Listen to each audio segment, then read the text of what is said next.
in Auburn. Chicago seemed tired last night. They had cigarettes where they're supposed to be ice.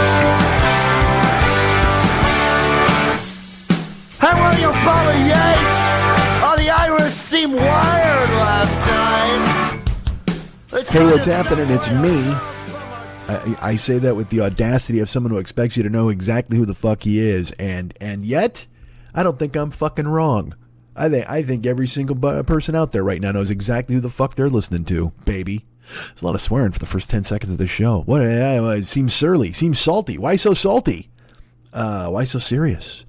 That's when the Joker pulls out all the grenades with the pull button, the pull cord, or whatever the fuck. You think you can just steal from us and get away with it? Yeah. Yeah. Please watch Dark Knight. Well, we'll talk about that at some point on Last Night at Schmitty's. Because, again, this is going to be a show. Last night was more of a bitch fest. Because I was up in the air about some things that had happened at my apartment with my parking lot. And I'll be honest, I took the Theraflu and I crashed. And I slept like fucking 10 and a half hours. And so I started on my right-hand side. I woke up and I was still on my right-hand side. I woke up and my shoulder was fucked because I just was crushing it into the mattress the whole time. There wasn't a lot of tossing and turning. There was no Bobby Darin. There was no splish splash taking a bath. Is tossing and turning Bobby Darin? Or was that the Big Bopper? Tossing and turning it, tossing and turning all night. I kick the blankets on the floor. That might be the Big Bopper, but I don't think so. I think it's Bobby Darin because Bobby Darin is splish splash. Guys, I got to be honest with you. When I envisioned this show, I did not expect so much talk about entertainers from the 1950s. I don't know why they are filling my brain. We had Martin and Lewis yesterday, Jackie Gleason. I got Bobby. Dude, it's 2024, and I'm talking about the fucking Big Bopper. What the fuck is going on? I don't know anything about the Big Bopper. I know he sang 2 songs and then he died in a plane crash. And I will tell you this. I do know this. It was his fault the plane crashed because the Big Bopper, large man. Found out there was no in-flight meal service and grabbed the wheel hoping to land in Iowa and get some corn. And and they certainly landed in a field of corn. But there was no, look, did you get popcorn out of it? Yes, because there was a blazing flame coming from the crashed plane. And you could eat popcorn out of Buddy Holly's skull, you fuck. Big Bopper, if you would have lived, but instead you died and you cost us Buddy Holly writing another 25 songs that all sounded exactly the same. Peggy Sue, pretty. All of his songs are exactly the same. They all, and good for him. There's nothing wrong with that. Because back then, that was leaps and bounds ahead of everything that we'd heard before that. You're getting fucking Henry Mancini and bad fucking violins and shit. And all of a sudden Buddy Holly comes along, let some jangly fucking Nick Lowe bullshit. And everybody's like, yeah, fucking Buddy Holly getting it done. Then he released his second song and they go, yeah, Buddy Holly. Then he released his third song and they're like, Buddy, you gotta maybe, I don't know, mix it up a little bit. And then he released his fourth song and they went, I guess this is what we're getting out of Buddy Holly. And then he released his fifth song and they went, put him on a plane with the Bopper and let him fucking crash. The Bopper takes him down. So I crashed yesterday, not unlike the Bopper and Buddy Holly, and woke up with just a bum fucking shoulder, and I was like, it was that thing where I was like, I could have stayed in bed even. I was still so fucking drained, even after 10 and a half fucking 11 hours, whatever it was. But I got up. You know why? Because the Phillies were on, and I knew I had to get up and watch the Phillies. And I was gonna drive today. I was like, all right, I'll get up and I'll go out and drive in, But dudes, I woke up and I had, oh my God, I was so hot, like my face, and I knew something was up. I knew yesterday I was sick. It was one of those deals, and so I told you about it. But you figure it was one of those things because I took Theraflu and I crashed. And I'm like, I'll wake up and be tip top tomorrow. And no, I woke up clearly, and I got up and I will tell you this. I turned my heat on last night because I wanted it to be like super warm in my house. Because when I'm sick, I just want to be warm. Here, I'm not going to lie. Here's something that happens when I get sick. This is what I like to do. I go to bed, and I just reach down and I grab my fucking junk. I grab my balls and hold on to them and just breathe. It's I don't know if it's a little kid thing or what, but it's just like, all right, these are fine. I've got these and everything's going to be okay. And it's kind of what I did last night when I just laid there and then, but I woke up today and so I want it warm, right? So last night it was super warm in my house, but then, when I went to bed, I forgot to turn the heat off. So I woke up today and my house was fucking, I mean, it was an oven and it was 76 degrees in LA today. Like at night, it's getting down, I think it's like 45, 50. So having the heat on at night is fine, but I usually turn it off before I go to bed. Oh, fuck that. I was so wiped out yesterday, I completely forgot. So I crashed and I woke up this morning into a sauna.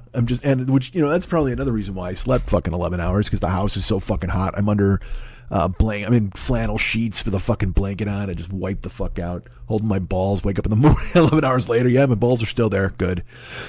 Peeled my left hand off of them and went and washed my hands. Got up and then I sat down and I was just sitting there and I was like, I got to take my fucking temperature because I know I'm fucked.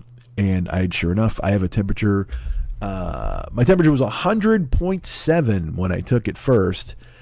And I was like, God damn it. And I posted it on social media, and I had to cancel the gym, for tomorrow. And then I have some stuff to do on the rest. So I rescheduled it for next week, basically. And then I had done that with Mariano already because I knew I was sick. But then I sent him the picture of the thermometer and I'm like, see, man, I'm not dogging it, I promise. And he's like, LOL, I didn't think you were. But that's what happens in your brain when you think everybody doesn't believe you. You're just like, oh, I promise. I'm not. Why would I lie about this? And he didn't think I was lying. But in my brain, I'm like, please, I don't know if it's part of my upbringing or whatever the fuck. You got to prove everything to everybody. I don't know. So, so I posted it on social media and then I made some more Theraflu, the daytime stuff, and I ate that. And here's where I say some mistakes were made. My throat is fucking fried, as you can hear, and I keep saying it to you, but it's really raw too. I'm coughing. There's a real dry cough associated with this. So not only I have a fever, I have a headache, I have some sinus stuff, but also my throat is super raw from the coughing and everything else. So, but it feels good to drink the hot Theraflu, you know what I mean? And this is weird. Like, I would love to kind of nurse my Theraflu, but it says right on the fucking package you got to drink it in 15 minutes. Which is, does the medicine stop being medicine after 15 minutes? If so, what a cushy job for that medicine. It's just like it gets activated by the water, and it's like, you got 15 to chug me down, buddy, or else you're just drinking lemon water. So I bring it over and I sip it, which is good because it's super hot. I will say that it's super hot, and I sip it, and it's really good. It felt great. But I was starving too because I hadn't eaten since yesterday, right? And I'd fucking slept forever. So I couldn't go out. I'm not going out to get anything, but I have in my house, like I have rice. I was like, I'll just eat something boring. So I had bacon and I was going to make bacon and eggs. And then I was like, well, just make rice and then put some bacon and eggs in that, and then chop that up. But then I was like, you know what? Fuck this. I don't even want to stand there and cook or whatever the fuck. Even though it takes 2 minutes to fry eggs, but I talked myself out of it. And the bacon I just put in the oven on the fucking sheet pan. But I bailed on it. I was like, fuck you, because I have one of my favorite things is cup of soup. I shouldn't eat it. It's probably not good for you, sodium and noodles, but it's goddamn, it's a banger, and it's done. All it takes is boil water, let it steep, and then you're choking it down. And here's what I do: I make there's the Marachon cup of noodles. You got your beef, you got your chicken, you got your shrimp. And I make that, and then I let it steep, and then when I dump it into a bowl, right, with its broth and everything. And here's the thing: I put chili crisp inside of the cup of soup.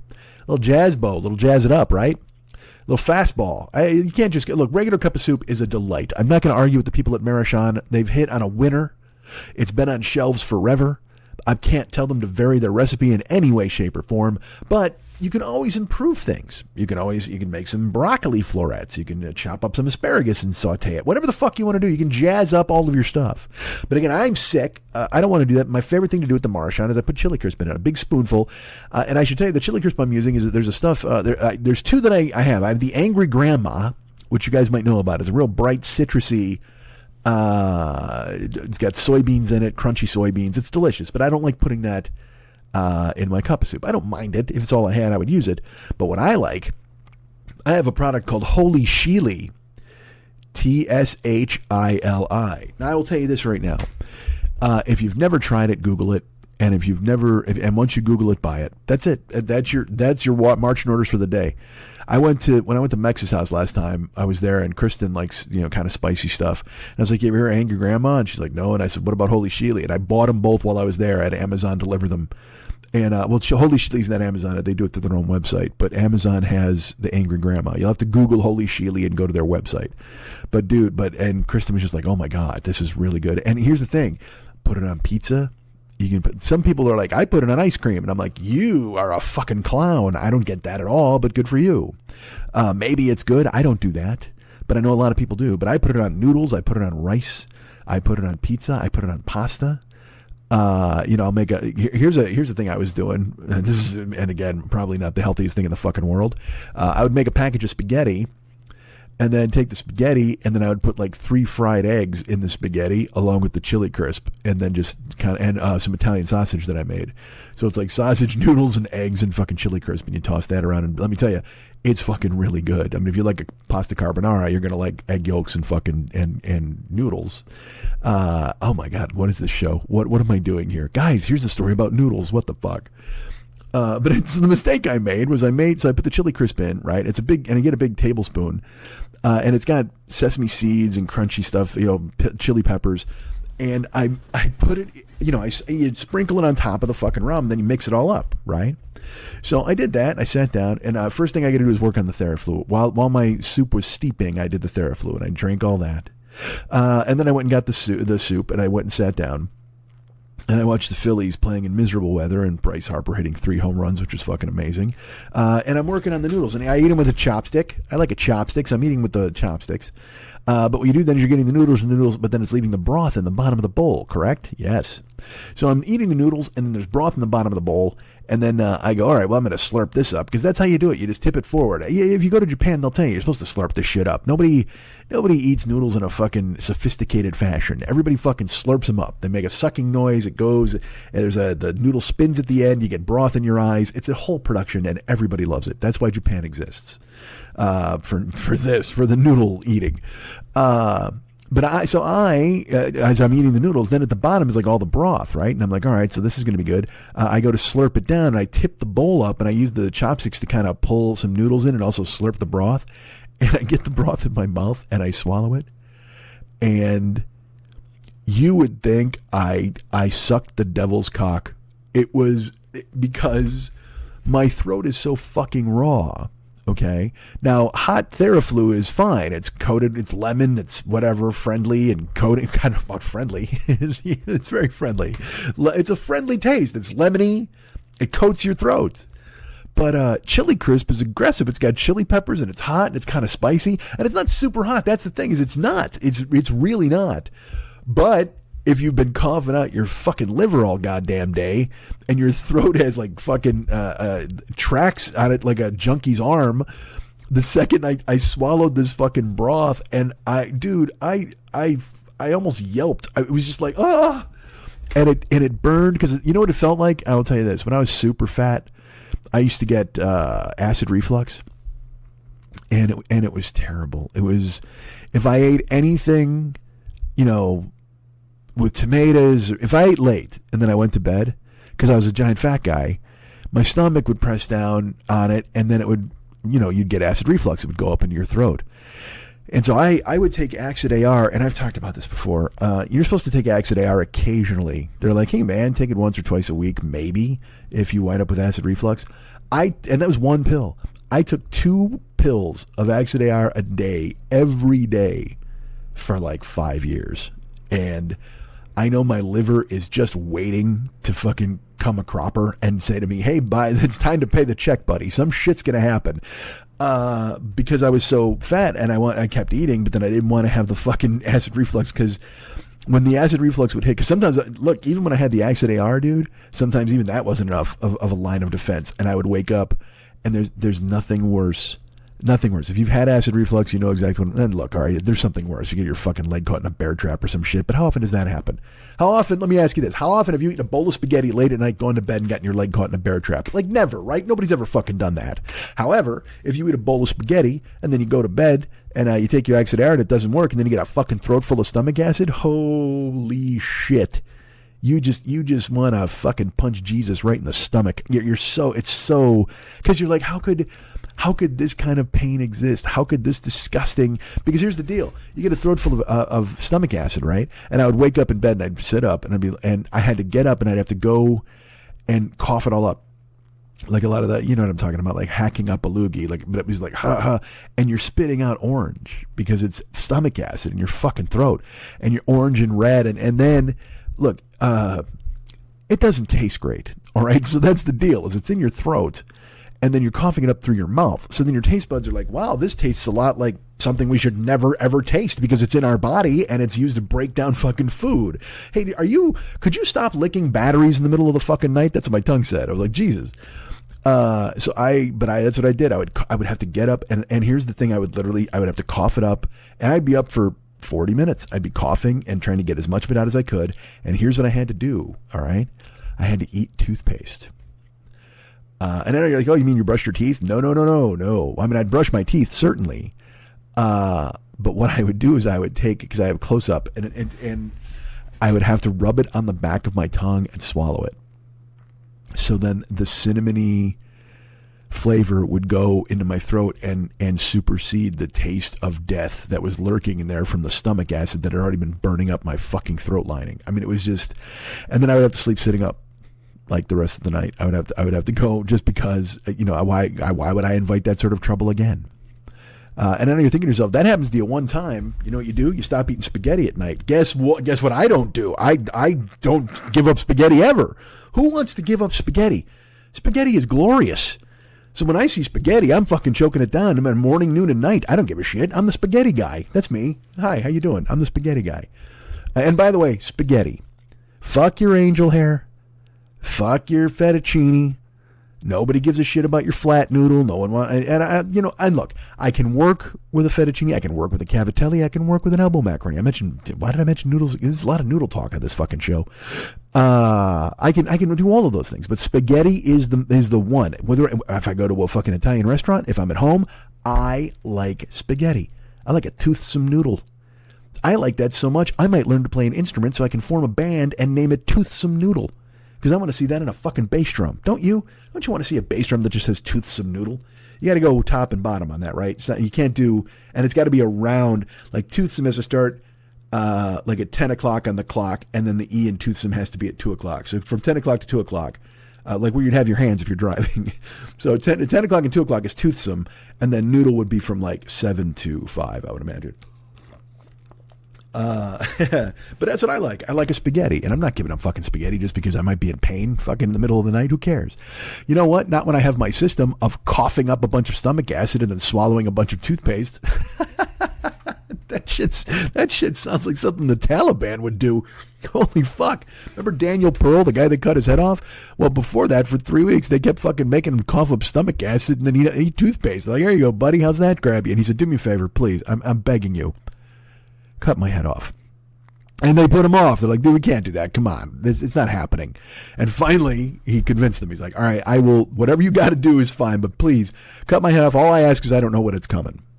And clearly they listened to him because that's exactly what happened. And please don't ever find that video because that was the video that made me realize I don't need to see death anymore. I think I told you that story.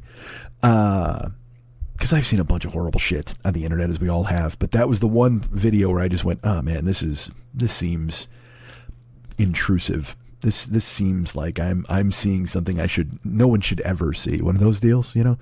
And look, I've seen a bunch of shit no one should ever see, but that particular one, for some reason, it just got me. You know why? Because I sought it out. That's why I've told you this before. I looked for it. Like, I was like, oh, wait, they cut his head off. I got to check that out. And then I checked it out. And it was like, oh man, they cut his head off. Yeah, no shit, dude. No fucking kidding. They told you. Would you think they lied? Did you think I was going to check it out and they'd be like, ha, birthday party for Daniel Pearl? Joking. He's a jolly good fellow. He's a jolly good fellow. No, that's not what happened at all. No, he was giving a statement and a couple of guys came up behind him and said, Daniel, I got news for you. Last day. Good. Here's the good news. We're letting you go. Terrible news. It's going to take a couple trips. All right. So, I drink this fucking broth and fry the shit out of my throat. And I like I said, I was like, oh, and so I got to drink and it said, cause I Googled best beverages and they wanted you to drink like peppermint tea. And I hate tea, but if I had peppermint tea, I would drink it, but I didn't. And I didn't want to go out of my house. And also I think I told you last night, I had to park fucking 9 blocks away. So I don't want to be a fucking, old sick guy hobbling down to his car to go buy tea. It just all sounded fucking terrible. So I was like, all right, but it said you could drink ice water and that would be good for your throat as well. And that, I gotta be honest, I thought that seems counterproductive. If they're like, oh man, you should totally drink hot tea, also ice water. That just sounds like a spectrum that's wrong on its face, right? Shouldn't you? It should be like it's all broth and all tea, or it should just be milkshake. Because they were like also smoothies. They were saying smoothies are real good. And I'm like, all right, well, I'm not making a smoothie. I have no fruit. I would have gone, because then I thought I should go to Jamba Juice, and I'm like, really, you're gonna spend $14 to make your throat feel better? But then again, I gotta buy Theraflu, and that's $14 anyway. So why the fuck not? But so I finally drank some cold water, and I leaned back and like let it slide down my throat. God, dude.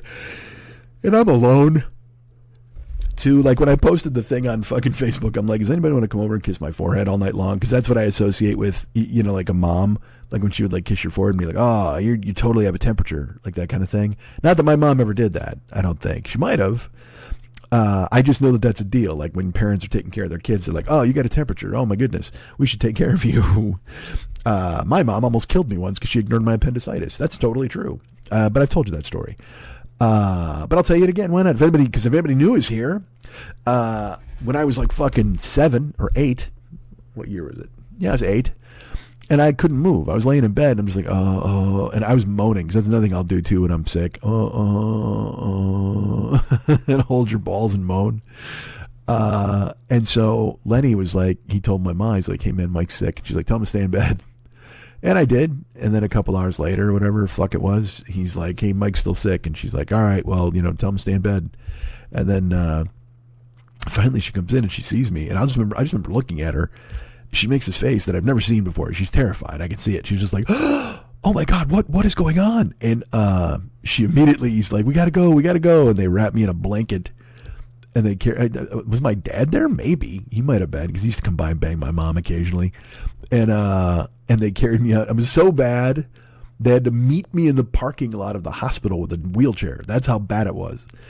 And it turned out that I had appendicitis, and my appendix almost burst. Like, it was one of those deals where, and again, everybody has this story, where they're like, there was a shark there, and if you would have gone swimming, it would have bitten your leg clean off, like that bullshit. But truthfully, I was as close to having a burst appendix as you could possibly imagine. I guess I was yellow when they found me. I was like, I don't know if I was jaundiced or whatever the fuck. But even the doctor, I just remember, that thing where, because I'm just going, and they wrap me in a blanket. I lay in the back seat, and they take me to the fucking hospital. I get a fucking wheelchair, and even they're like running. Oh man, let me tell you something. When you're 8 years old and you're in the middle of triage, that'll stay with you. That'll fucking stay with you. My mom's apologizing afterwards, and I had the neat scar where all the stitches and shit. But, the bottom line is she got me to the hospital, right? It doesn't matter if she ignored me for 3 hours and got it to the point where I was going to die in seconds if she didn't get me to the hospital. The whole point of it is she got me to the hospital, right? That's all that matters. Because if she doesn't get me to the hospital, I'm not telling you this story. But, of course, also, on the flip side of that, if she doesn't get me to the hospital, I don't burn my throat today, and I don't have that pain still lurking inside my fucking head, right? I don't have to eat toothpaste for fucking ever. So my throat was fucked, and I finished my soup, and then I put on baseball, and I had the heat way up in my house, and I went to sleep. And I today, this is what I did all day. Like I said, I thought about driving, and then I'm like, you know what? I can take today. I don't need to go today. I mean, it's a bit of a scramble right now. It's the end of the month and all that. Things are due. But I was like, I can take one day. And so, sure enough, I just crashed. And I mean, I threw on baseball games. I'd wake up periodically and change the channel to a different game. I just sat on the couch and fucking slept. And then woke up. Here we are. It's 6 a.m. right now as I record this. But I was so, it was one of those deals where I was so weak. It wasn't like I could, I'd wake up and just be like, and just put my head down. You know what I mean? And I'm still warm. Like I should say I took my temperature a little later. It was up around 101. But now I'm awake, and it doesn't feel. I haven't taken my temperature yet. I'll take it before I go to bed. But it doesn't feel. I don't feel super hot. Like let's put it, I feel a lot better than I felt earlier, other than my fucking throat. But But that was my own fault again because I poured fucking hot liquid, like scalding hot chili oil down my fucking throat like an idiot. Hey, what if I drank a wok? My throat's fucked up. What if I just fucking heated up some oil and drank it? Fucking idiot. So now here you go. I'm fine. I think when I finish this, I'm gonna take some Theraflu and crash, and then I'll go out driving tomorrow night. I think we'll see. It all depends. Because also part of me feels guilty because like if I still feel like garbage or I have a fever, I don't want to go out and make people, because I feel stupid when people get in my car and they sneeze or whatever the fuck, and I'm like, oh great, thanks man, why don't you fucking stay home, patient zero? But now, I'm him. I'm fucking Travis Sickle as I'm driving around getting people fucking ill all over town. I don't want to do that. But that's also a convenient way to tell myself I don't have to drive. Oh, no, man. You're so sick. Stay home and get better. Doesn't matter that you won't have any food. You don't have any money. All right, whatever. So I promised this, when I originally planned on doing this, because I don't know. We've talked about format and stuff. And what I wanted to do is I wanted to talk about movies I've seen, movies I love, songs I love, food, meals I've eaten. I just think... And again, you know me, and sometimes I think that just sounds stupid. It just, even today, as when I woke up and I kind of threw water in my face, I'm like, you gotta go record, and then in my head I was just like, you know what, man, nobody really wants to hear you talk. Like, it was this fucking dumb thing. Your throat's fucked. People understand. And I'm like, really, the third day of the everyday show, you're gonna fucking give people some fucking story? Bullshit. I don't give a fuck. Literally, if blood was dripping out of my mouth, I'd still be talking to you guys, and it still might, as you can probably hear. But this reminds me of when I did my one-man show, and I say that like it meant anything. It did to me, but I was traveling and going up, and I had a show that I'd written. It was about 2 hours. But then I would spend an hour before the show fucking around and talking about what I did in the city that I was visiting. So like you would get an hour of stand-up about Atlanta, and then I would go into my show. And I would even tell people, I go, look, I'm doing this because I don't know how to start a show. Because I'm a comedian. I'm not an actor. I'm not going to walk out here with a fucking skull and be like, alas, poor Yorick, here's stories of my youth. You know what I mean? It's just strange. So this, too, is a strange format for me. I just talk. But I guess I can just get into the movie, right? I can tell you guys stuff, and because I don't. All right, I'll tell you what's truly nagging at me. Like when I joked on the show 2 days ago about, when you read a blog about cooking and they tell you about their fucking gear shift for fucking 7 paragraphs, and then they're like, by the way, here's how you make chicken piccata. And I was like, am I those assholes? And part of me thinks, yeah, I kind of am those assholes. But at the same time, I like talking. I don't mind it. And you don't have to listen if you don't want, I suppose. That's what I keep trying to tell myself. I'm like, look, if people complain, they can fucking turn it off. I mean, they go somewhere else. You know what I mean? It's just, the opening music for this show is I will tell you my motivation. I told you Manny Mo is my motivation to start this, really. And I've thought about it forever, but then when I do Manny Mo's fucking his cameos, in my brain I was like, I can do this. So I try to think of it, because again, when you do these things, we're always rewarded with clicks or listens or praise or, oh my God, great show or whatever. And I love those things, I do, but in my brain I'm like, you shouldn't need those things to fucking create, because that's what everybody does. They just nose to the grindstone, man. Bang, bang, bang. You just put out content. You churn and churn and churn. And, I want people to fucking jerk me off. I want people to carry me around on their shoulders and go, this guy's the funniest guy in the world. Listen to this fucking show. You know what I mean? And so it's a weird thing. It gets in my brain where I'm just like, well, unless there's some sort of payoff, what's the point in doing it? And also, there's no payoff because nobody likes this. So the opening music for this is, it's the Hold Steady. And that's a band that I enjoy, I won't lie.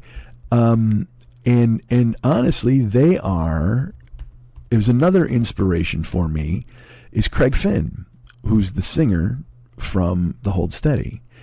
Because he has put out, Hold Steady music, and he was in a band called like Lifter Puller, I think, or I forget what it's called. But then also he's put out solo albums, and he's not a household name. He's nobody that you guys are like, oh yeah, oh my God. He's not selling out the fucking giant arenas. But he does like the Tiny Desk concerts, and He'll do interviews, and he's prolific. He's a guy who he creates. You know why? Because he has to. And it would be cool if people knew who he was, and he made a lot of money, and he could do that. But they do these shows in New York every year where I think they'll play like 3 nights, and people will come from all over the country and sometimes the world because they want to see them play, and they want to watch them, and they want to experience being in a room with them and hearing the things that they've done and they've created. And Craig Finn is mesmerizing, I think. And so I try to, in my brain, I was like, you know what, man, just be that. Be Craig Finn. Because again, I'm not a big fucking, I'm a nobody. We all know this. And my buddy Joe Wilson always says we are all famous to a few people. I get that. But like, when I say I'm a nobody, I mean, I'm not selling out theaters or arenas or clubs, or I couldn't sell out my car, quite frankly. If I offered 4 seats in my car for somebody to listen to me bullshit, I'd probably maybe move 2. That's just where I am. It's my own fault. Whatever the fuck, I didn't work. Anyway. But you shouldn't run your career by the amount of success you were having. I know that sounds antithetical. I have to pivot my brain to create in a way that satisfies me and also satisfies you guys. And I like to talk. I do. And so when I thought of it in the way of Craig Finn. Craig Finn is a guy who just fucking creates. They sell some albums. They don't have a lot of streams on Spotify. And it's funny. I've even referred the band to a couple of friends of mine, and they're like, "Nah, it's not for me." It's kind of because he's a storyteller. I admire him for that. I see a kindred spirit in him and his, because he's telling stories. He's telling stories of people he's known or whatever he's done, and it's what I do. You know what I mean? He's more of a troubadour, whereas I'm more of a carnival barker, probably. But in my brain, I was like, you know what? That's a guy to emulate. That's a guy. So I would want to be seen as a Craig Finn, a guy who creates really meaningful stuff to some people, if that makes any sense. And look, is doing a podcast telling you about my fucked up throat and talking about Ghostbusters going to be meaningful? I don't think it is. Sometimes I can go off on a tangent where I'm telling you some real stuff, but sometimes, like I said, so I did this thing today where I was like, no, nobody wants to hear you talk about fucking Ghostbusters. And I'm like, well, no, that's the whole premise of this entire goddamn enterprise. If they don't want that, then I'm making a huge mistake by doing this, because the whole premise of this was I was going to do stuff that you guys, I was like, yeah, these people want to hear this nonsense. And also, I'm not saying that to you guys should be like, yes, Mike, we really want it. Whatever the fuck. If you like it, great. That would be fucking awesome. But at the same time, I've done enough sitting around and fucking not doing shit. So why not try to do some shit and see if people like it? Like I said before, I always thought about doing food reviews, or I always thought about doing fucking show reviews or movie reviews. And people are like, you should do them. And I'm like, it's fucking low-hanging fruit. Everybody in the fucking world does that. They're like, yeah, but they're not you. Which I never realized the power of that statement. Yeah, they're not you. Like, yeah, you can see a million people do those things a million different ways. But they're not you. And the very fact that there's anybody out there who's invested in hearing me do these things, I mean, that's a gift I can't fucking ignore, right? I don't know, man. The fuck? It always evolves into this, right? Because again, it's dark and fucking quiet in my house. I'm just sitting here and my throat's all fucked, and I'm like, hey, anyway, this is kind of half sad. Shut the fuck up. Nobody cares, man. Fucking weirdo. All right, here's what I'm going to do. Because I don't know how to get... This is the thing, is I never know how to launch into this. Guys, I saw a film recently. Hold on. Let me coat my throat with ice water. Oh, dude, I bought ice cube trays. Get this. I bought some fucking ice cube trays. I bought ice cube trays, all right, fucking months ago, maybe a year and a half ago. I bought ice cube trays from Amazon, and they showed up. They were silicone, because when I went to my mom's house after she fucking passed, and we had to, tear apart her house for all the shit that she had ice cube trays that I was like, holy fuck, these are pretty cool. They're silicone, you know what I mean? And they were big. They had like big square ice, and she had some round ones too, and I was like, this is pretty sweet. So when I got home, I was like, I should, because I've been drinking a ton of ice water. You know, I pivoted from drinking bottled water in my house. I'd bring bottled water on the road or I drink it at the gym. But at my house, I drink big fucking, big gulp cups of goddamn ice water. I've been doing it for fucking years. So I was, I needed to make ice. So I bought these fucking ice cube trays, and they're totally shrimpy. That when they get here, they show up, they're silicone, but they're totally small. So I would have to put in fucking 10 cubes. The thing would hold 14 cubes, and I had to put 10 cubes in one glass. And granted, I bought like fucking 6 different trays, but I can't fit 6 trays in the freezer at once because I got a fucking single man fridge. You know what I mean? I don't have one of those fucking double doors with a water squirter and a fucking ice chipper and all that other bullshit. Half the time I see these fucking fridges in people's house, I'm like, did that come with a mobster frozen inside? Like, how fucking big is that fridge? I just got a normal fucking fridge. So I bought these silicone ones, and then for some reason, I don't even know how or why, but one of them got a hole in it. So then, like, it started leaking water on in the freezer. And so then I went to Target to look for some, because I didn't want to order from Amazon again. And Target had the old school plastic ones, and they were bigger, which I liked, and there was like 16. And I was like, all right, I can handle these. So I bought 4 ice cube trays from them. And then as I was like, it was fine. They lasted for months, but then all of a sudden I cracked it once, and it fucking just cracked like in half. And I was like, what the fuck is going on? So then I'm making defective ice because there's holes in the trays and it's leaking out. So then I got to take a butter knife and I got to chip all the ice off the bottom of my fire. All of a sudden I'm like fucking, it's 1911. You know what I mean? I got to fucking get a pickaxe and drag a fucking giant ice cube into my house. There's an Iceman with a fucking covered wagon. What the fuck, man? So I got to chip all this fucking, when I was a kid, you remember you used to have to defrost your freezer? You probably don't because you're younger than me. But there would be a time with my mom. She'd be like, all right, what you got to do is you got to boil water. You got to boil water in a big pot.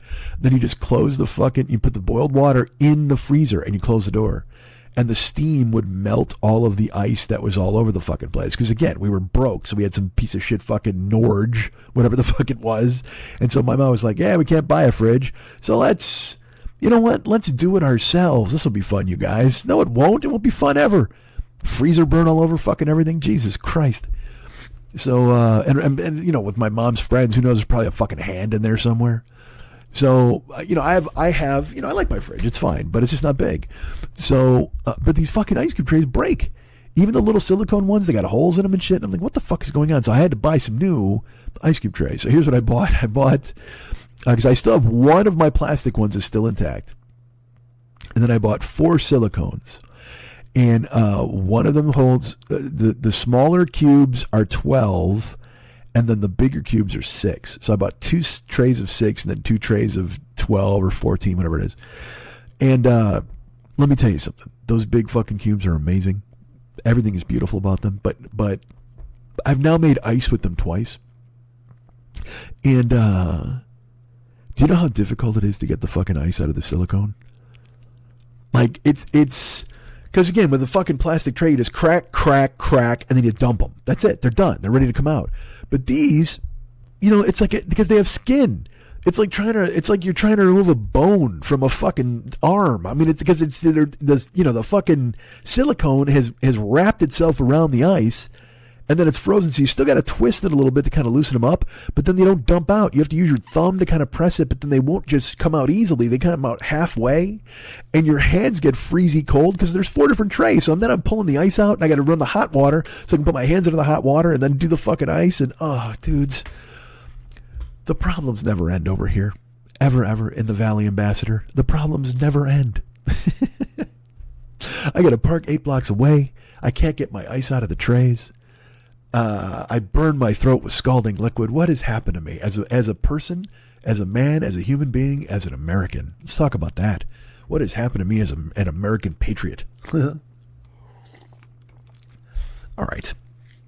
I went to the movies. And look, by the way, I'm going to spoil shit. I'm just letting you know. I'm going to spoil everything. These, whenever I talk, this show is for me talking about movies and shows and whatever the fuck, and I'm going to spoil shit, just so you know. Brace yourself. Because I'm giving opinions. Look, everybody wants my unvarnished opinions. Everybody's like, you know what? Fuck Rex Reed. What does Mike Schmidt think about this? I went to see the movie Ghostbusters Frozen Empire, I think is the name of it. Is that the name? I don't even remember the name. Arctic Empire? I think it's Frozen Empire. Now, if some of you who've listened for as long as you have, and look, if there's anybody new here, first of all, there's nobody new here, because even if there was, you signed out with the Ice Cube Trey saga. But if you're new, you might not know that Ghostbusters was like a seminal moment for me as a kid. Like, it came out in '83. I was fucking 16. I saw it at the theaters like 10 times. Like, Bill Murray was a god. Like, everything he did was so funny. And even then, I had kind of look, I was a dumb ass fucking kid, teenager, just like everybody else. But I had a good sense of humor where I watched Monty Python with my ma.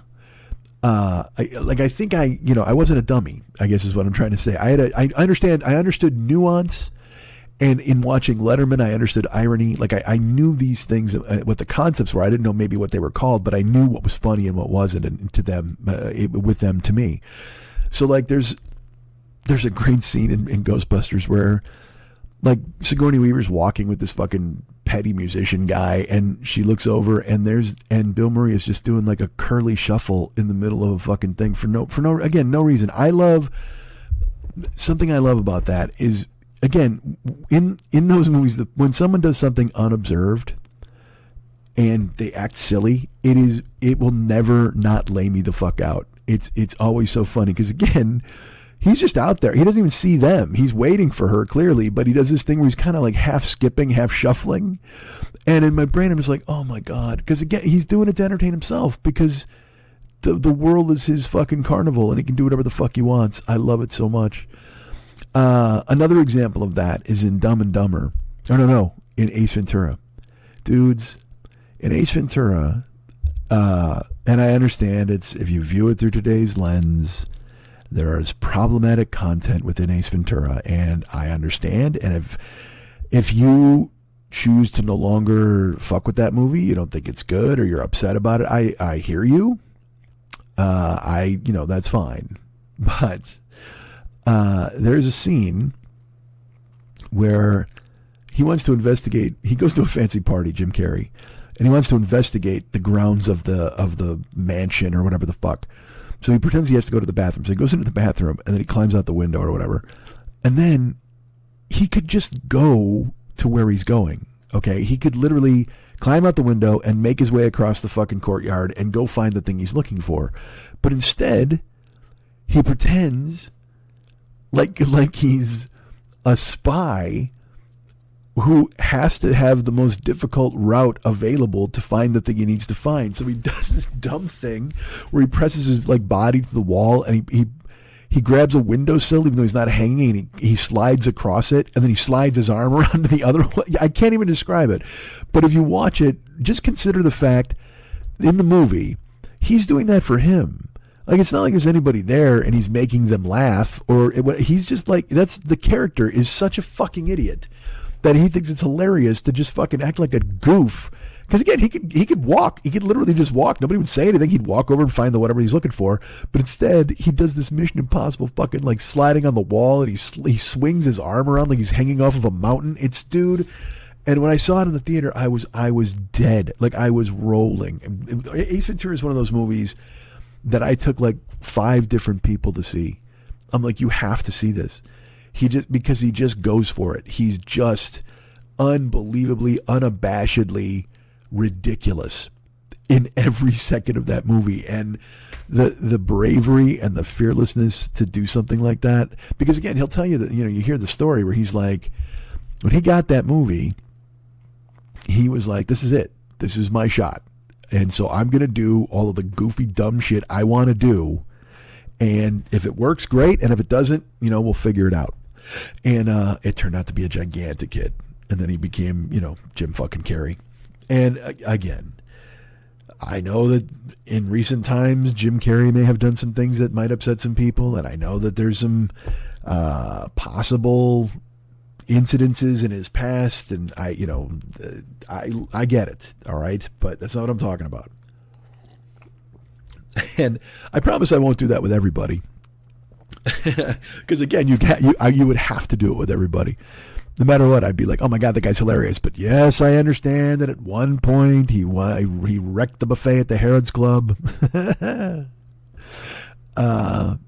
So I love Ghostbusters. I love the movie, and I even, I saw Ghostbusters 2. It's not even close to Ghostbusters 1, clearly, because Ghostbusters 1 is this. It's a perfect movie. It's a perfect. It's a comedy and science fiction, and again, one of the biggest laughs I've ever had in the history of movies is because honestly, what I thought it was going to be at the end when they try to clear their minds because the destructor will send whatever they think of to kill them. And they clear their minds, and then Gozer says the choice is made or whatever. And everybody goes, I didn't think of anything. Anybody think? And Ray Stantz just goes, they're like, Ray, you didn't. And he's like, there's no way it could hurt us. And I have to be honest with you, in the theater at 16 or whatever I was, I thought it was going to be a big dick. I thought he had to go to the bathroom, and that was what we were going to get. I'm not kidding. It seemed to me, because they were so nervous and scared and whatever, and they all cleared their mind, and it just seemed sensible that one of them would want to go to the bathroom. And I was like, oh no. So I didn't know if it was going to be a big turd or a big dick. I truly thought that. I was like, all right. And then when he goes, he's from childhood, he would never hurt us. And Ray, and he just goes, it's the Stay Puft Marshmallow Man. And then they cut to him. I fucking explode. You know what? As bad as my throat hurts now, it probably hurt more after the first time I saw the movie because I exploded with laughter. I could not, because again, they didn't tip it. You know what I mean? Stay Puft is in the movie earlier. He's on a countertop when the eggs crack themselves, start to fry on the counter, but you don't see it coming. You absolutely do not see the Stay Puft Marshmallow Man coming, and that's such a great comedic beat, and you barely get that now. They always telegraph shit all the time, including in these new Ghostbusters movies, which I'll get to in a second. But the first one is phenomenal, and it means a lot to me, and I've seen it a billion times. And Bill Murray was one of those dudes who formed my sense of humor. He and Letterman and George Carlin and Dennis Miller and Richard Lewis and those guys. I gravitated to them. I thought they were fucking hysterical. And then when Bill Murray would be on Letterman, it was so brilliant because he was also fucking ridiculous. And Leno, God, I loved it. It was just that's who formed me into who I am today.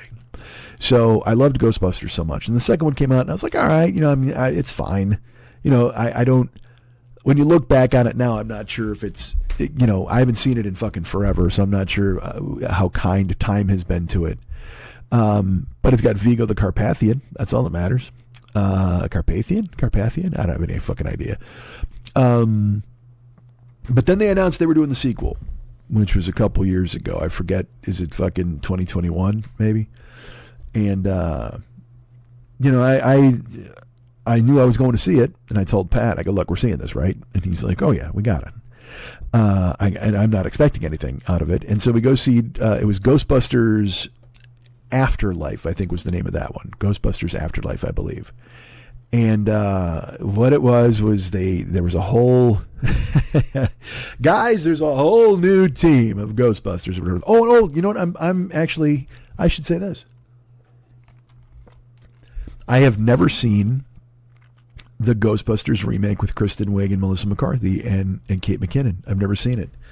I've talked to people who told me it was really bad. I've talked to people who told me it was really good. I did see the last 15 minutes of it at Mex's house once. And it's Chris Hemsworth, is that his name? And he was the villain or whatever, and he's like singing. Whatever, I don't even know. I should give it a watch because again, the franchise has meant so much to me. I should check it out. But it just, for me, it honestly, it seemed like a cash grab, and I was just kind of like, I don't know if it's for me. But again, I've talked to people who I trust to say it's real funny. But also, it had this thing, which you might be familiar with. It had this. Oh my God, you guys have to see it. You have to see it because they don't do it. They'll never make a movie with women in it again. You know what I mean? And that makes me go, well, I don't want to fucking see this movie if that's the only reason to see it. It's like Booksmart. When Booksmart came out, Olivia Wilde directed it, and everybody's like, you've got to support this movie. You've got to support it because if you don't, they'll never let like a woman make an independent film again. And it's such, blah, blah, blah.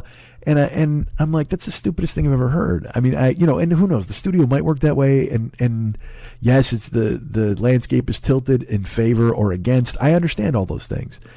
But it also doesn't make me want to see the movie that you're telling me I have to see it just to make. It's like when I get those, like I told you, I'm on this Democratic emailing list because I sent money to someone, Hillary, I think it was, or Obama. I don't know who the fuck it was, 10 years ago or 8 years ago.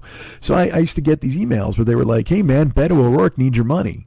I'm like, I don't give a fuck. Guys in Texas, let somebody in Texas take care of that. Hey man, Stacey Abrams really needs your cash. I don't give a fuck. I'm in California, man.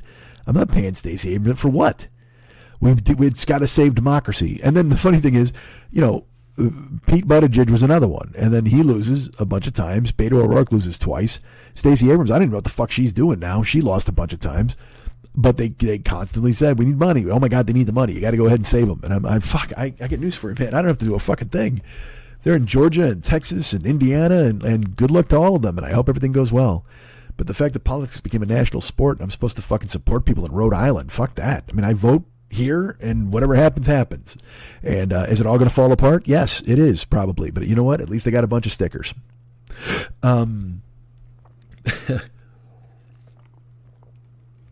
So when they say this thing about you got to see the movie because it's going to... So that's one of the reasons that turned me off from the Ghostbusters with the women leads. Now, I will tell you this. I saw Booksmart, and it was fucking awesome. If you haven't seen Booksmart, you should see it. It is really funny. It is so great, and it has what I consider to be there's a 2-minute segment that gets as close as you can possibly get to filming Teenage Longing as I've ever seen in a movie or on screen. It's wild. I cried. When it happened, I felt it in my stomach and my heart. It was so brutal. And it's crazy, it's because it brings you right back there. You know what I mean? And it doesn't matter. You make a movie about high school now, and everybody's like, "Oh, well, it's not for me because I'm old." Bullshit. We all went to high school. We all feel that. And you all feel teenage longing, and you all feel lost, and you all feel, "Oh my God, I got a crush on this person, but now they want this person." All that stuff. And there's a scene in Booksmart that just laid me the fuck out. It's great. I love the movie.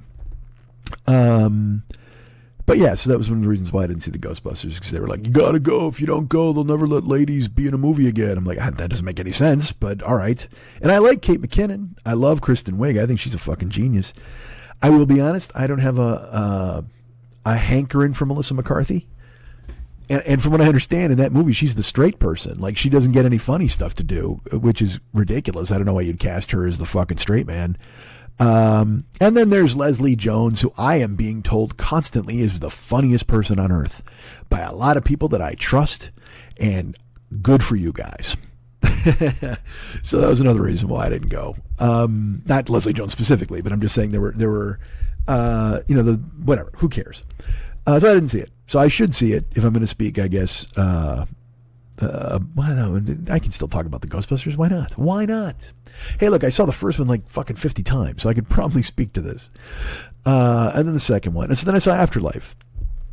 And Pat and I went, and again, I was not expecting anything. You know what I mean? I was like, I got to see this because I have to see it because it's part of the legacy. And there were rumors that the original guys were going to show up in it, which I wanted to see. And then when we watched it, I just sat there as it unfolded, and I was like, it was great. And it was just getting greater. Now, I'll tell you this. There were elements of it I didn't care for. Like, I don't need the New Guy podcast, whatever the fuck his name is. I didn't need that guy. I didn't need Lucky. But I understood what they were doing. They were world building because they want to. They were thinking of doing more of these. Now, in the moment, you're not thinking that. You're just thinking, God, you got to do this annoying fucking idiot podcast, whatever the fuck. But the girl who played Harold Ramis's granddaughter, I think Phoebe is her name. I'm gonna sneeze. Sorry guys, I should cut that out probably, but I'm not gonna. You know what's funny? You're gonna laugh. My throat is tickling so weird it went into my nose from talking. I've also got that. I got kidney pain today. I was going to tell you that. Like, I was so, like, I'm so fried that, from being sick. Also, my kidneys hurt. And I'm like, is that from drinking the medicine? I don't have any idea. I don't know. But the first one, the Ghostbusters Afterlife, like, the girl who played Phoebe, she looked like fucking Ramis. Paul Rudd is in it, and Paul Rudd is just one of those dudes. You're like, you know what, man? Yes, everything he does is fucking gorgeous. And then Aykroyd is in it with Bill Murray and with Ernie Hudson. They show up, and then at the end there's a huge battle, and it calls back a lot of the people from the first movie. There's Gozer and Zool and Vince Clortho, and then they wind up having and then there's at the end, I'll just say at the end, there's the ghost of Harold Ramis appears. And normally you'd be like, wow, this is fucked. But it's a movie called Ghostbusters, so it makes sense that there would be some connection or communication across the astral plane. Now, am I bummed that Harold Ramis was dead? Yes. And they used like an imagery of him. If his estate was cool with it and he got paid and everything, then that's fine. But I will tell you this, the end of the movie is I cried. I'm sitting there fucking, and involuntarily kind of sobbing because they get to say goodbye to him. The original Ghostbusters are there. There's whiz bang action. There's people that, there's like emotion. It was, it was fucking great. And it ended, and I look at Pat, and I'm just like, what? I'm like, they nailed that. And he's like, that was amazing. I go, it really was. Because again, I had no expectations. I was just seeing it. And I will say this to you, like, a lot of times you can see a movie and your perception of the movie can be colored by the last 20 minutes. And so I have not seen it since I saw it in the theater. I saw it twice. And I loved it both times, but I have not seen it since then. So I'd be interested to see it again and see if it holds up in the way that I think it does. And then, because the last 20 minutes is so moving and affecting for me that I wonder if that colors my perception of the film. I don't think it does, but I would be willing to give it a chance and see. So that movie, and then it's a big hit. It makes a big money at the box office. And I should tell you, at the end, it does. At the end of that movie, then they're back. The original Ghostbusters go to New York City, and they bring them there, and Sigourney Weaver shows up, which is fucking amazing. But it turns out that Ernie Hudson is he's like rich, and he then brings the Ghostbusters to New York, and he gives them back their Ghostmobile, and at the end they show the Ghost Containment Unit flash red, which indicates something. And so in your brain you're like, all right, they're setting up a sequel, which again they did that because they want to see exactly how much money it's going to make, and then if it makes any money they'll proceed, because that happened with Halloween. The Halloween remake, the Danny McBride remake, they said this is it, we're closing the curtain, we're saying goodbye to Michael Myers in the way that he should be. And then the movie ends, and he's caught in a fire, and a house collapses, but we don't see him dead. We don't see his body. We don't see any of it. And I was mad. It's so silly because we were just promised closure. And then, of course, it made $1 billion over the weekend. And then by Monday, they were saying, all right, we've already got a sequel in the works. And I'm like, you sons of... And then the next two are fucking terrible. Those next two Halloween movies are so fucking bad. So that experience was in my head as I realized they were doing this new... Because again, once it made all the money, the Ghostbusters, then they were like, hey, man, we've got this valuable IP. And I'm like, no, you don't. You made a movie. Jesus fucking Christ. There's no valuable IP. Yes, it is. We're going to do a Ghostbusters cartoon, and then we're going to do a new young Ghostbusters. I'm going to do the Ghostbusters in school. And you're just like, dude, what the fuck are you doing, man? This is what they always do. Marvel did this. Marvel cut their own fucking balls off. Because Marvel was just like, we're going to come up with a show where Spider-Man's in high school. And I was like, if Spider-Man was in high school, the whole fucking comic book. They're like, yeah, but it'll be like a cartoon series of like his years in high school. It'll be kind of... I'm like, I don't need to see fucking Archie as Spider-Man. Jesus fucking Christ, could you stop? And I should tell you, this is me being dumb. Because I'm old. I'm aged out of whoever they're trying to reach, okay? I know this. I grew up a Spider-Man, but it doesn't mean they want to sell me Spider-Man anymore. Hey, they know I bought Spider-Man. I bought 20 years of fucking Spider-Man on the screen. So they will do whatever they have to do to reboot it. They're rebooting everything. They're rebooting fucking Pirates of the Caribbean. You see that? They're rebooting Pirates of the Caribbean, and it's with... All right, brace yourselves for this. I don't know if this is official. I just know this is what I heard, and I may have been taken in by an internet hoax. But I heard that they're working on rebooting Pirates of the Caribbean, not sequels. They're rebooting it from the jump. And Jack Sparrow is going to be a woman. And the thing that I was reading, that people are upset or whatever the fuck because people are dumb, that there was a possibility she would be like from the islands. So she might be a black person, or she might be Jamaican or whatever the fuck. And so everybody lost their fucking minds. They're like, oh my God, I can't believe you fucking do it. What is woke bullshit, blah, blah, blah. And it's like, no. But then even better is that people come with the arguments. They're like, look, man, piracy kind of started in the high seas near the islands. And so, the history of pirates actually comes from a history of people who might have been from different lands. It wasn't always just like, and I'm like, at that point, if you're even having that fucking argument, it's like, what are you even doing? I don't just tell them, you know what, man, it's pirates. It's Pirates of the Caribbean. They can be anything you want. They could be dogs. They could be Martians. They could be whatever the fuck. If you don't like it, leave. If you don't like it, don't go watch it. It's no big deal. But then there's people who are like, oh, you're going to ruin it. No, I'm not going to ruin it. Go watch the reruns. And I'll tell you what, the other day, I watched Pirates of the Caribbean, the first one. I'm not sure it holds up. It is long. And I think Jack Sparrow is a great character, and I think it's really good. But the first one, it's long, man. It was kind of a slog when I watched it here, and because I was going to watch them all in order, because this is like 4 months ago, and I watched the first one and went, no, I'm going to table that idea. I just couldn't bring myself to go ahead and watch it. I was like, that's a lot. All right, so when they said they had all this Ghostbusters IP, I was like, what the fuck, you jerks? And I don't know if they ever did anything with it. I don't know if they made a show and I missed it. It's not like I'm on the Ghostbusters mailing list. I should be. But sure enough, I was out driving. This is totally true. It was like 2 months ago. I was out driving at night, and I looked up and I saw a billboard for Ghostbusters Arctic Empire. And dudes, look, I don't watch regular TV, okay? So I've never seen any commercials for it. I didn't know anything about it. I assumed eventually there would be a sequel, but I never really thought about it. But then I look up and see the billboard, and it's coming out in March, and I'm like, what the fuck? That's crazy. And I'm on the internet a lot, okay? There was no trailer that I saw that was on Twitter. There was no trailer. There was no crazy hype where they were trying to get people. Usually there's a teaser trailer that drops, all this different stuff, right? So I actually took a picture of the billboard. I sent it to Pat. I go, did you know this? We're going, right? And he's just like, holy shit, I had no idea. He goes, yeah, we're definitely going. And I said, great. He goes, you want to go see it in IMAX or whatever? I go, I guess. Yeah, that's fine.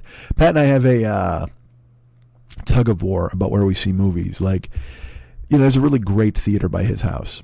It is. It's an AMC, and it's got food and, big screens, got a black box, all that shit.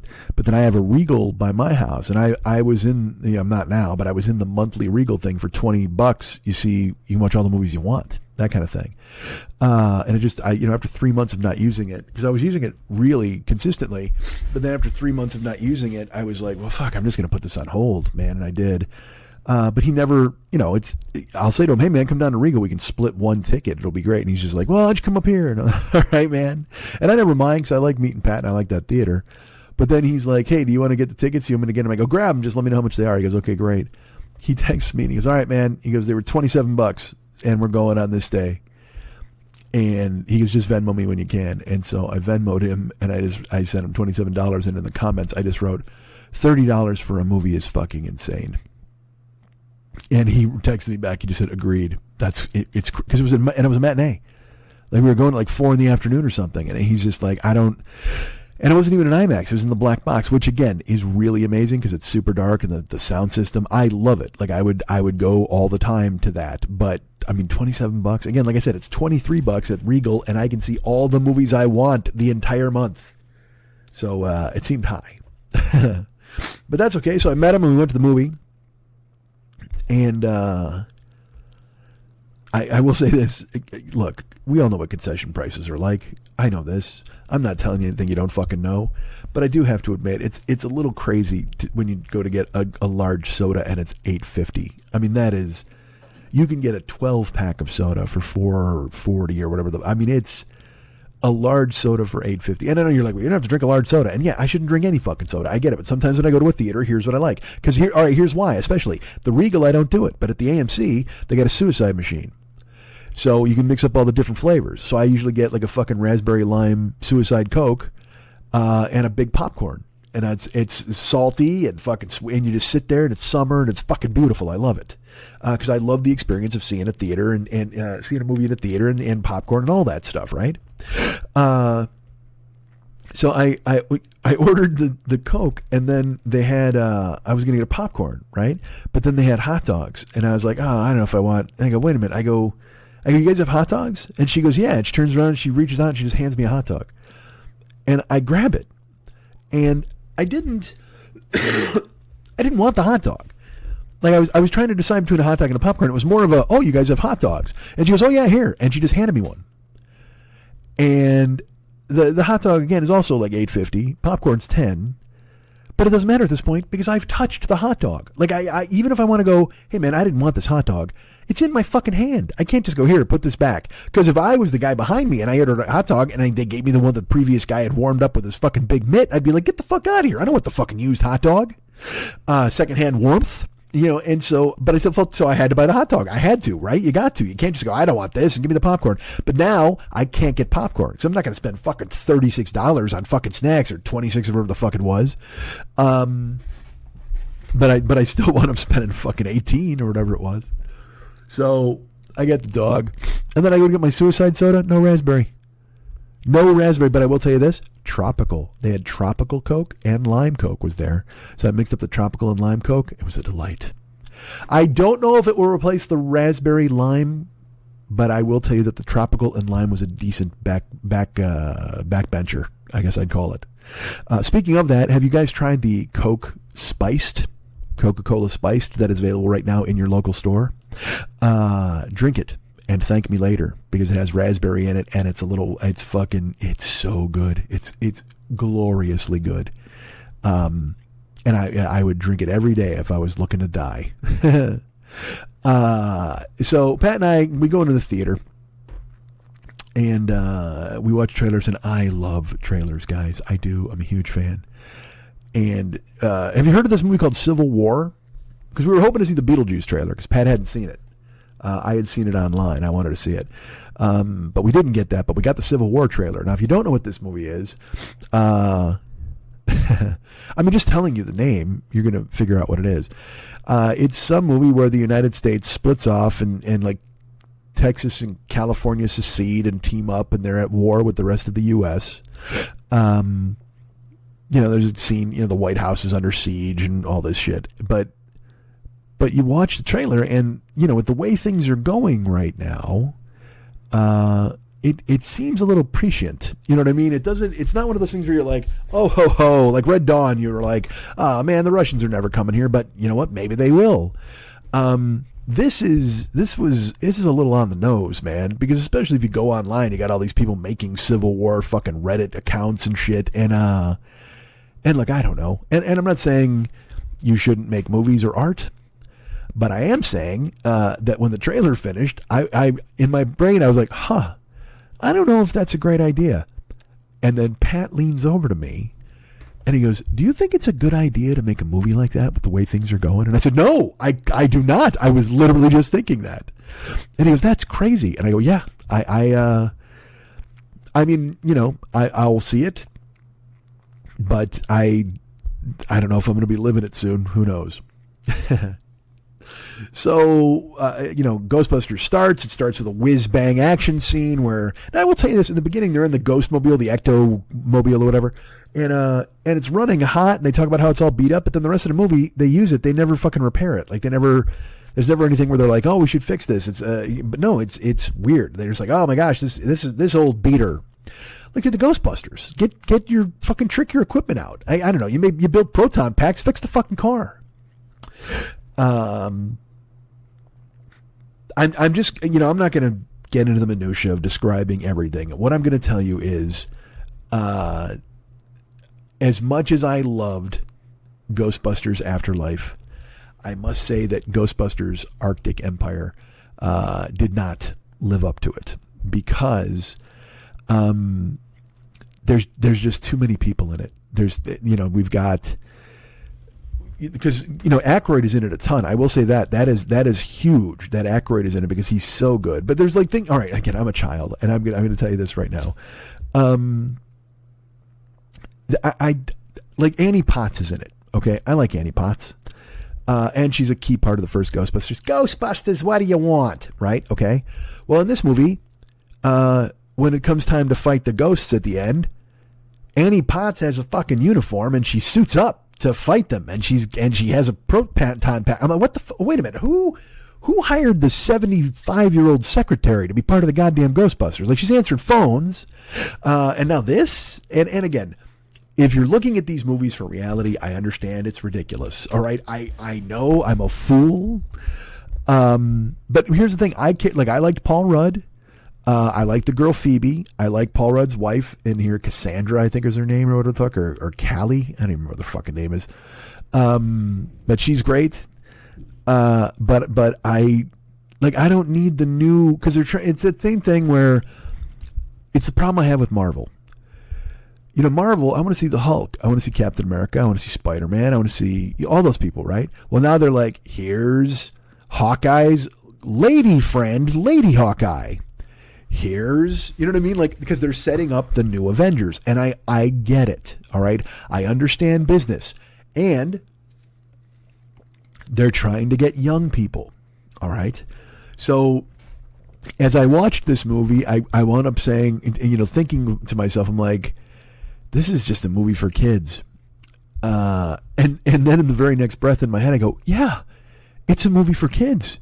Like, when you're 16, you loved this kind of thing, but I like to think it was different, but maybe it wasn't. Maybe some 40-year-old back then watched it and went, "This is fucking dumb." Maybe, but it's a movie about ghosts and monsters. Like, who the fuck am I thinking it's not a children's movie, for fuck's sake? Why am I expecting adult Ghostbusters shows? You know what I mean? Do I want ennui? Do I want someone to get murdered and them to be sad? Fuck, they're selling toys and cereal, for fuck's sake. Why am I trying to judge this as something else that it's not? Clearly that it's not. I will say this too, and Pat had this complaint, and when it finished, Pat was like, "Oh man, this was totally all over the place. It was bad. It was this." I go, "I didn't hate it that much. It was okay." And because I often take time to digest stuff. Like Pat's when we saw Joker, Pat was tweeting out his opinion during the credits. Credits are rolling. I like to sit with it for a day and think about it. Like, and that'll, what, if you listen to this show. I saw Dark Knight Rises, and I think I raved about it. And then, like, a couple days later, I was like, you know what, man? And the more I think about that, I didn't care for that movie at all. And the same thing with Once Upon a Time in Hollywood. I think I did a show where I was like, you know what? I just think it was too much, and this and this and this. And then I went and saw it again on my birthday, and I saw it again, and I went, you know what? I fucking love this.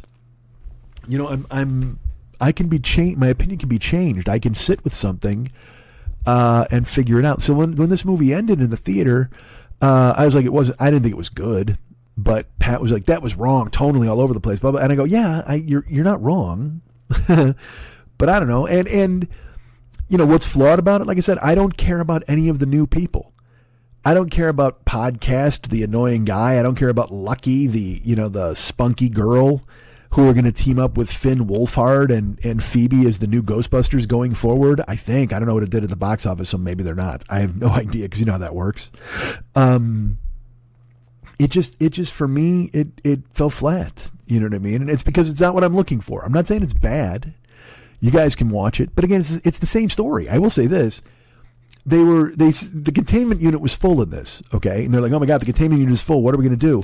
Well, in Ghostbusters 2. When Vigo the Carpathian, he unleashed all of the ghosts from the containment unit. So how is it full again? I mean, I guess it got full again, but they never said it's full again. You know what I mean? And then the villain, I will tell you this, the villain is somebody named Garaka. All right. And he's, brace yourselves. He's like some ancient fucking Indian god who wants to take over the world, and then he uses negative emotions to freeze everybody, whatever the fuck. It's just a thing where you're like, I don't even get this. But also, that's right out of Ghostbusters 2. like, again, with the negative emotions, that was all the slime underneath this. The more people were rageful and angry, it built up this slime underneath, and it led to an explosion of fucking stuff. And again, I don't know, man. Why am I even judging? And also, I would tell you this, Bill Murray is in it. He has nothing to do. I will tell you this, he's got slightly more to do in this movie than Harold Ramis does. And Harold Ramis has been dead for fucking 7 years. So that'll tell you. Dan Aykroyd is in it, and he's actually a star of it. It's not like some cameo. And he is great.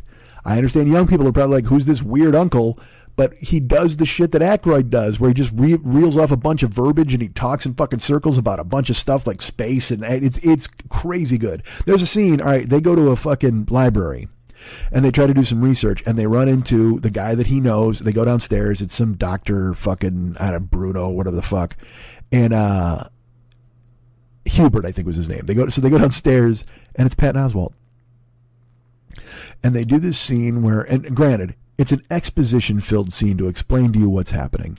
But because it's fucking Patton, you don't care, because it's awesome, because he's delivering the exposition in the most natural way possible. It doesn't feel arduous. It feels like, oh, okay, well, he and Aykroyd are the same guy. I'll tell you what, after watching this movie, the one thing I did think was, if there's somebody out there who doesn't cast like Aykroyd and Patton as a father and son detective team, like an Ellery Queen, I don't know. You'll print money. You'll print goddamn money, even in a short series.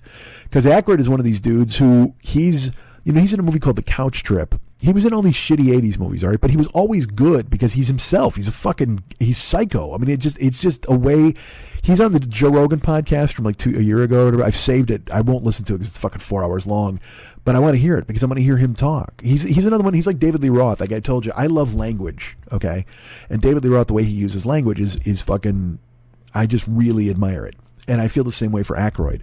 If you watch the old Saturday Night Lives, if you watch any of those things, his verbiage, the way he can say things, and it all, because he just tosses it off. And Patton has that same gift.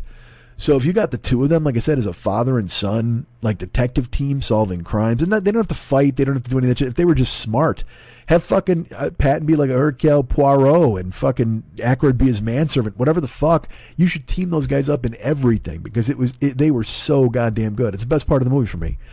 And there's fun callbacks to the first movie. The girl, the ghost from the first one is in the library again, and Walter Peck is there. He's now the mayor of fucking New York City. I don't know how that happened, but it did. And it's just, that's what I mean. It's just, there's too many people jammed in here where you're like, because again, and I would want you to lose Podcast, and I'd want you to lose Lucky, and I don't even need Finn Wolfhard, because here's another thing. When I say the movie's not funny, because they haven't written jokes. They let Paul Rudd do his Paul Rudd thing, where he talks, kind of throws stuff up, and he has, all right, I'm just going to tell you, he has the second funniest thing in the movie. All right. He's talking to Callie, his wife, and he's explaining why they have to stick around and why they have to do these things. And he says, he goes, look, you know what? We have to do this. We're Ghostbusters, Who are you going to call? You're going to call us. If there's something strange, she's like, stop. And he goes, in your neighborhood, who are you going to call? You're going to call us. We're the Ghostbusters. Like he's doing the song. And then he looks at her and he goes, and I'm not afraid to say this. I'm just going to tell you it right now. Do you know why I want to do this? She goes, don't you dare. She's like, stop. And he goes, because busted makes me feel good. And she's like, get out. And it is because it's Paul Rudd. He's throwing it away, and it's really funny. And there's not enough of that. There just isn't. Because there's this maudlin storyline where Phoebe meets a ghost who's like her friend. But instantly, look, you can't be friends with a ghost, period. I don't give a shit if you seem like you're... And I know they're exploiting the fact that she's a teenager and she's vulnerable, so of course she'd be friends with a ghost. But if you're watching the movie, it's not going to surprise you when that ghost turns out to be a bad person who's looking to double-cross her, because guess what? That's a fucking ghost, dude. There's no, friendly ghost. It's not Casper out there who's fucking taking care of business. And also, I will tell you this, too. They use the song, like the Something Strange in Neighborhood, the fucking Ray Parker song. How the fuck are they still using that song? That dude lost a lawsuit. He lost, I don't even know how much money he had to pay. I don't even think he's Ray Parker Jr. anymore. I think Huey Lewis got the Jr. I think he's Ray Parker, and it's Huey Lewis Jr. He won that in the lawsuit because he cleaned him the fuck out. And yet they still use the song. And it's another one of those things where, and again, this is going to sound ridiculous, but it was one of the things where in my brain I was like, there's no consequences for anything. There's not. He stole the fucking song. He lost a major lawsuit. I'm sure he had to pay, and yet they're still using the fucking song in the movie. What the fuck? Ray Parker's walking the red carpet. I'm like, you stole the song. You're disgraced. Doesn't matter. I mentioned Bill Murray doesn't have anything to do, but I'm just going to tell you this. He has the best line in the movie. He has the funniest thing, and it's one of those things. I'm going to tell you this. I'm going to tell you what he says, and you're not going to think it's funny, and maybe even when you see the movie, you won't think it's funny, but I'm going to tell you it anyway. Because I think I just told you that when in the first Ghostbusters, the thing that was fantastic about him was in the middle of ghostly chaos, in the middle of any dumb thing that was going on, he would have a quip or he would say something. That bit where he's doing the shuffle by himself. He's this comedic entity unto himself where he just doesn't care. He's going to be a funny smartass no matter what's going on. If there's a giant marshmallow man, all right, this bitch is toast and they're going to shoot fucking Gozer. I mean, he just has, like when they capture the ghosts in the hotel and he's like, oh, we can put them right back. I mean, he's just so glib and funny. And by the way, I've not even mentioned Kumail Nanjiani. Kumail Nanjiani is the Rick Moranis of this movie. He even gets put through the test, like with the electrodes on his head, and Murray asks him a bunch of questions and shocks him. Yeah, that happens. That's what I mean. Is they just stuffed a bunch of stuff in here. You're supposed to go, oh yeah, oh that's cool. I should say, so when I say it's not funny, here's the thing I'm talking about. It's the Rudd thing where he uses the lyrics is funny, but it's all that comedy. Like nobody. This is going to sound like a grandpa. There's not a lot of comedy being written anymore that's like comedy. Comedy's become a different thing, and I understand it. Like, I heard Bottoms is a great movie. I haven't seen it yet, but I heard it's really funny. I can't wait to see it because it's funny. But I also avoid comedies like The Plague because they're not for me anymore. And I'm not some fucking brooding jerk. Certain stand-up and certain stuff makes me laugh, but you see stuff coming or it's just not executed the way it should be, in my opinion, a lot of the time. So, like in this movie, here's an example of what I'm talking about. Finn Wolfhard goes upstairs in the Ghostbuster firehouse, and he hears a noise, and he goes, and there's a pile of garbage, just like a huge pile of snack wrappers and garbage. And as he gets closer, he realizes there's something in there, and he looks, and it's Slimer, the ghost, whom you may remember from the first couple Ghostbusters and from the real Ghostbusters cartoon and all of that bullshit. And he charges Bill Murray in the first one, and he goes through him, and then Bill Murray's laying on his back, and he goes, he slimed me. Okay. So that's Slimer, the ghost. Well, now Finn Wolfhard sees him in the attic, and Slimer gets up, and Wolfhard's like, and same deal. It's the same beat. It's the same exact thing. And Slimer goes through him and leaves him covered in goo. All right? And here's how Finn Wolfhard reacts to that. He just goes, yeah. That's how he reacts to it. There's no quip. There's no joke. And we're supposed to let the nostalgia of the moment carries it to where we don't need any payoff. And I need a payoff, man. I need a line. I need a bit. I need a joke. And there's a lot of situations in this movie where it's just a lot of like, okay, all right. You know what I mean? Like that. There's no jokes. It's a lot of people going, whatever, man. But it's supposed to be funny. And it doesn't lock in for me. It didn't do it. And I know that sounds ridiculous, but that's just how it was. Bill Murray, at the end of the movie, all right, there's Phoebe gets betrayed by a ghost who then unleashes Garaka, and then Kumail Nanjiani has to try to capture him. He's a fire lord. Believe me, it is what I'm telling you. You're just like, this sounds ridiculous. Yes, it is a lot of ridiculous nonsense. But they are then, Annie Potts suits up, Ernie Hudson suits up, all the Ghostbusters suit up. So now they got there's like 9 Ghostbusters. There's like podcast and also there's like a million Stay Puft Marshmallow Men around because they're just all little, so they made them so they could sell toys. But it's Podcast and Lucky and Murray and Aykroyd and Ernie Hudson and Paul Rudd and his wife and Phoebe and Finn Wolfhard. So you're looking at 9 Ghostbusters. I mean, it's like fucking insane. And they're attacked by Garaka. And I will tell you this: I haven't said this yet. Garaka is a CGI creation and he is created very poorly. The last 25 minutes of this movie, it could have been so much cooler or interesting if you had a person dressed in this costume. Like, again, think of the first movie when Gozer the Gozerian is a fucking hot chick in a sparkly outfit and she's all made up and she's got those crazy boots. That shot between her legs is fucking iconic. But in this movie, because they had a computer generate all of the ghosts, and a computer generates Garaka, and he's making ice. He's trying to freeze New York, I suppose, and he's making ice come out of his hands, and he's shooting ice at everybody, but his face never exchanges expression. He's completely without personality. And it's so much funnier or better if there's a fucking foible, if there's a villain that you can play off of and be funny. Like if Paul Rudd gets lines like Bill Murray had, that would be great. But instead, they turn the last 20 minutes into this heroic bullshit. We gotta go. We gotta get the streams, and we gotta make Phoebe feel better about her ghost friend. It's all, heartwarming. They went for heartwarming instead of funny. And that's why the first Ghostbusters is such a fucking home run, is because they went for funny the whole way fucking through it. The whole way it's hysterical. The whole movie. But in this movie, they're going for family and heartwarming, and it's just a weird choice. But in the final fight, again, there's the 9 Ghostbusters and Kumail. He's there. He's 10. There's 10 guys fighting the final villain.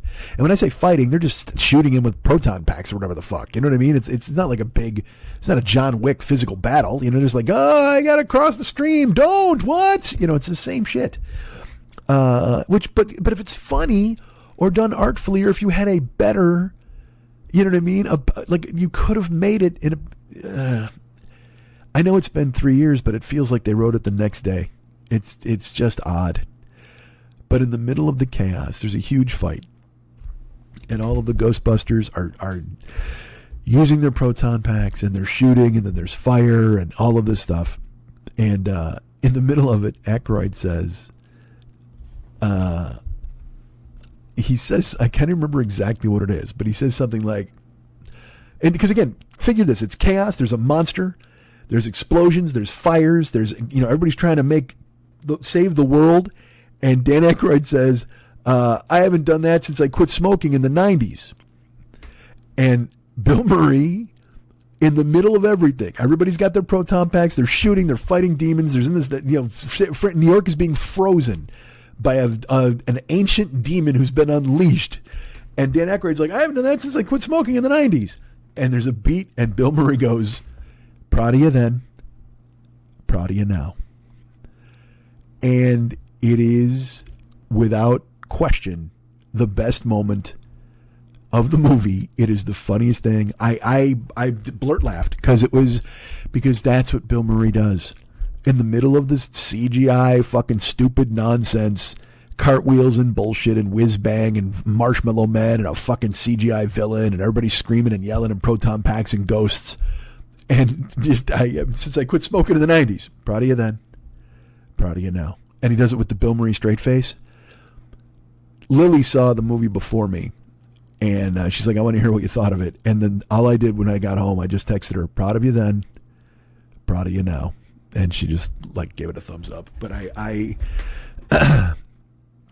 it's not, I don't, because, they go to a chamber, and James Acaster is in it too, and he's lisping. He has this crazy lisp, and he winds up talking to somebody. I forget who else it is. But there's a scene where 2 actors with lisps wind up talking, and you're like, dude, there's a lot of lisping going on here.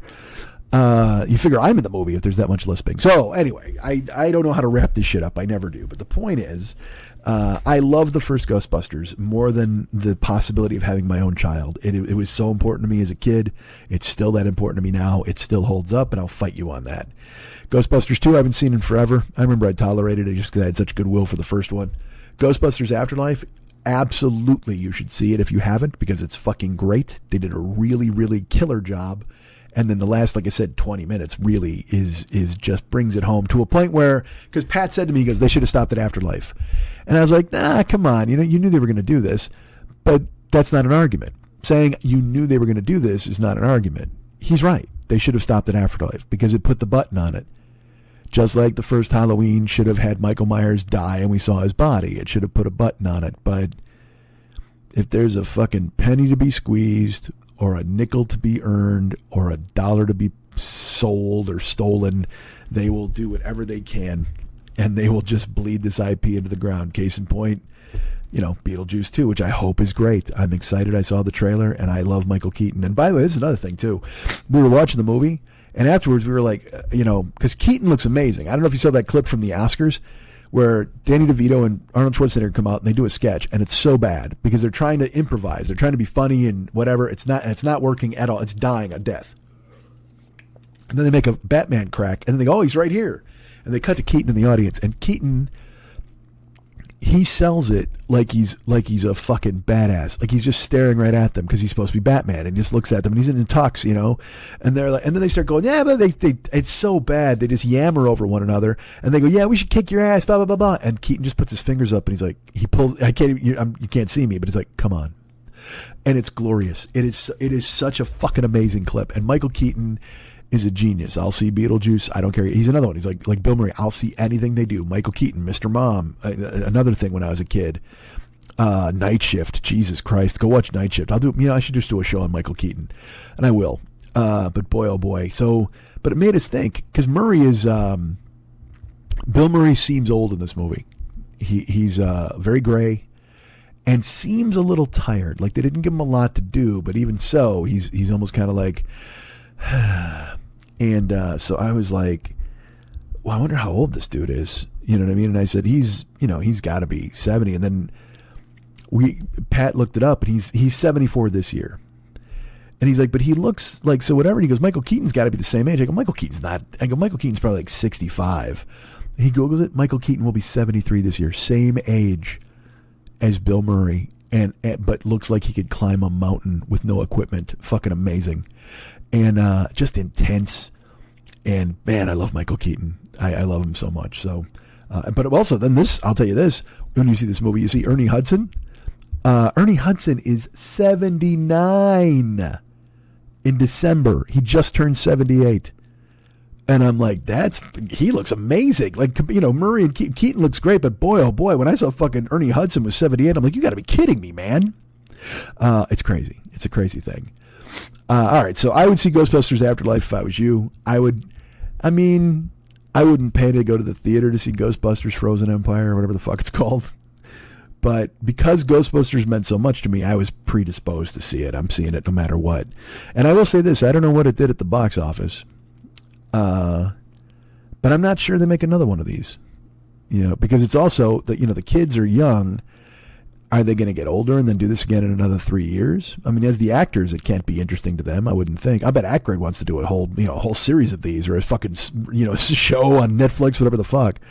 But I'm telling you, if you can take one thing away from this, it's that someone out there needs to write a detective show where fucking Aykroyd and Patton are a father and son, and they're just brilliantly Columboing all over town solving mysteries, because it would. I'm not going to say it's going to make money because I'm an old person and young people don't give a fuck, but I think it is wheelhouse for those guys, and they would be fantastic. All right, man. This is long. I didn't think it was going to be this long, especially after fucking yesterday. Jesus. All right. There you go. I'll be back tomorrow talking to you guys about some stuff. Right now, what am I going to do? I'm glad you asked. I'm going to go take my scissors, and I'm going to cut the top off of a night Theraflu. I'm going to dump it into a teacup. And then I'm going to boil some fucking water and put 8 ounces of that hot, steamy water into that fucking Theraflu. And I'm going to tink, tink, tink, tink, tink, tink. I'm going to get out the spoon back and forth and make some noises. And then I'm going to sip that over 15 minutes and go into a fucking coma. See you guys tomorrow.